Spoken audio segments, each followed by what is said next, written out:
April 2016. For 72-year-old Ann Charon Rogers, the day started like any other. The Arizona sun was already rising over the mountains, casting long golden light across the desert landscape. The morning air was calm, quiet, and warm, the kind of peaceful desert morning that feels almost timeless. Ann had a simple plan. She was going to drive to Phoenix to visit her grandchildren. For grandparents like Ann, those visits meant everything. The laughter, the stories, the hugs, moments that made every mile of driving worth it. She packed her things, started her car, and began the journey. The road stretched endlessly through Arizona's rugged terrain. Miles of rocky hills, desert valleys, and winding mountain roads. It was beautiful, but it was also incredibly isolated. Some stretches of road went for miles without another vehicle. Still, Ann wasn't worried. She had driven through these areas before.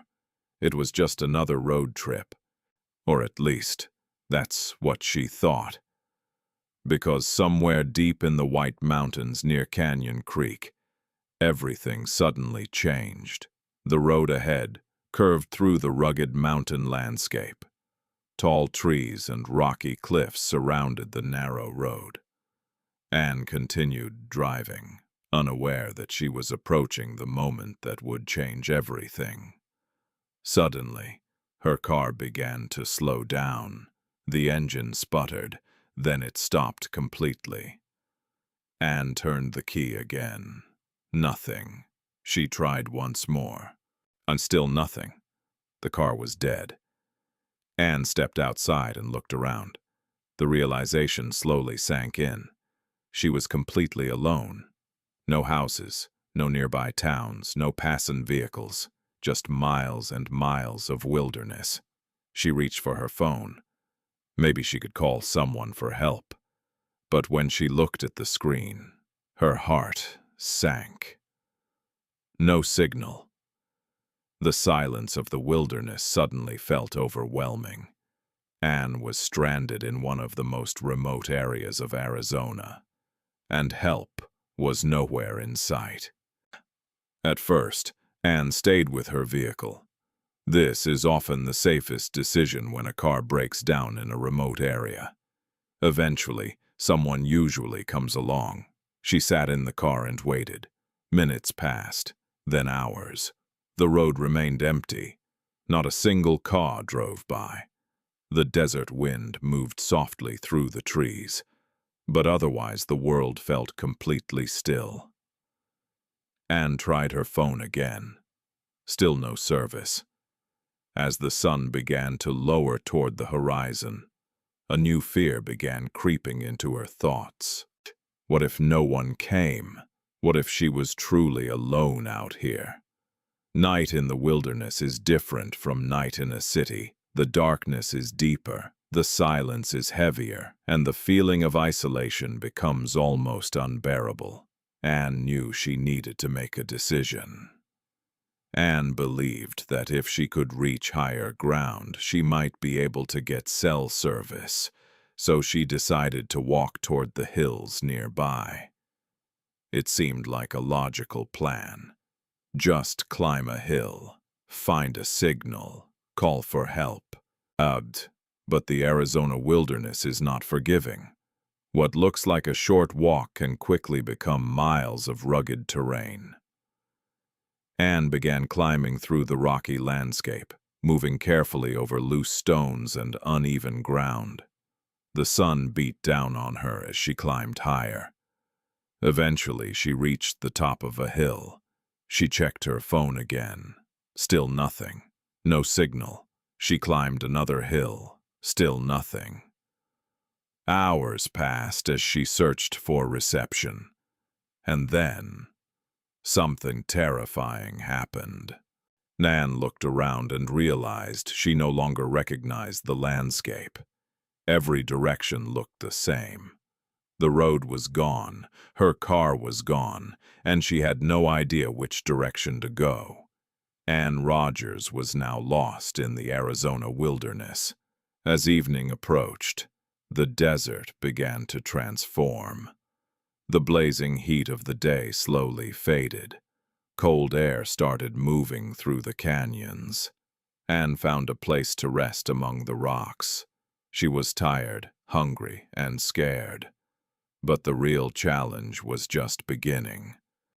Because surviving one night in the wilderness is difficult. Surviving 9 nights is something few people ever experience.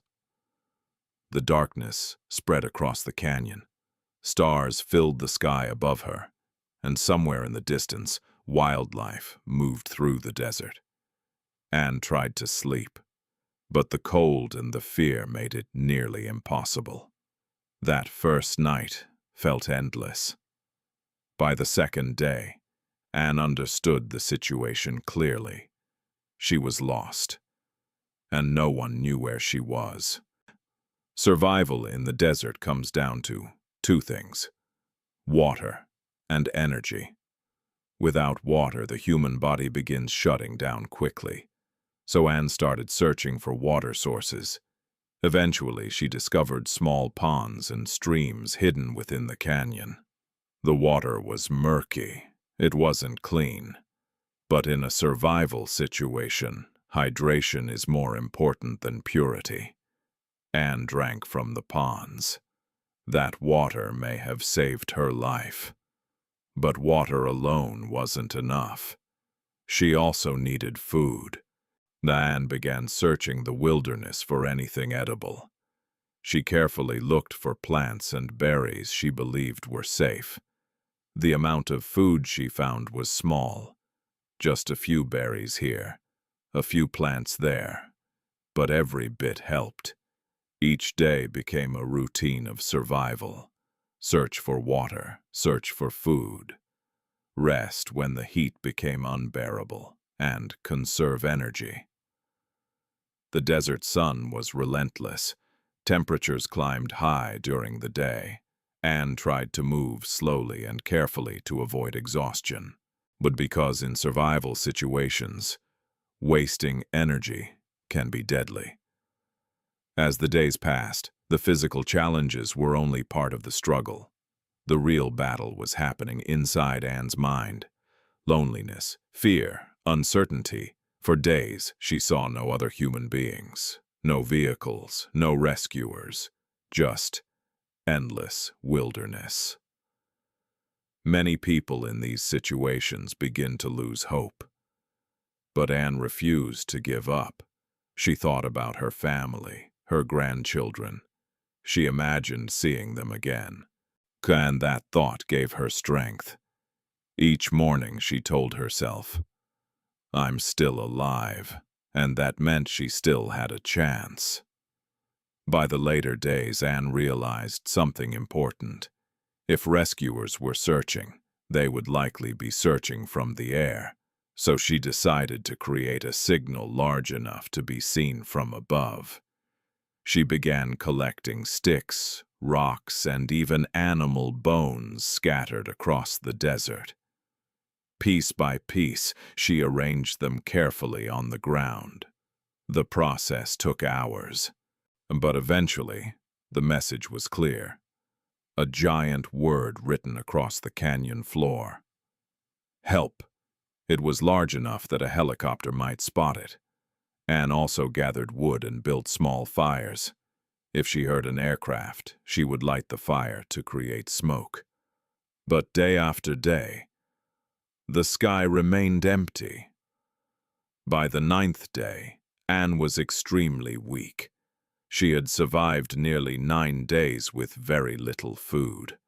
Her body was exhausted, her energy was fading, but she kept moving. But because giving up meant certain death. Then something happened. In the distance, she heard a sound, a low rumbling in the sky. Ann looked up. At first she couldn't see anything, but the sound grew louder. Then finally, she saw it. A search helicopter moving slowly across the canyon. Her heart began racing. This was her chance. Inside the helicopter, rescuers were scanning the terrain below. Then suddenly, one of them noticed something unusual. A pattern on the ground. Sticks and rocks arranged in a clear shape. They looked closer, and the message became clear. Help the helicopter circled back. As they flew lower, they spotted movement nearby.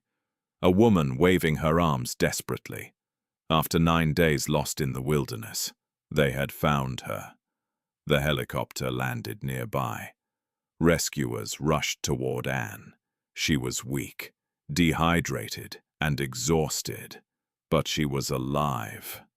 For 9 days she had survived alone in the Arizona wilderness at the age of 72. Rescuers later described the moment as incredible. Very few people survive that long in such harsh conditions. Anne was taken to a hospital for treatment. Doctors were amazed by her strength and resilience. Despite everything she endured, she survived. Anne Rogers' survival story quickly spread across the country. People were inspired by her courage, her determination, her refusal to give up. Her story reminded everyone of something powerful. The human spirit can endure incredible challenges, even in the harshest environments. Even when hope seems impossible. Sometimes the will to survive is stronger than anything else. If you want the next story, subscribe now so you don't miss the next survival story.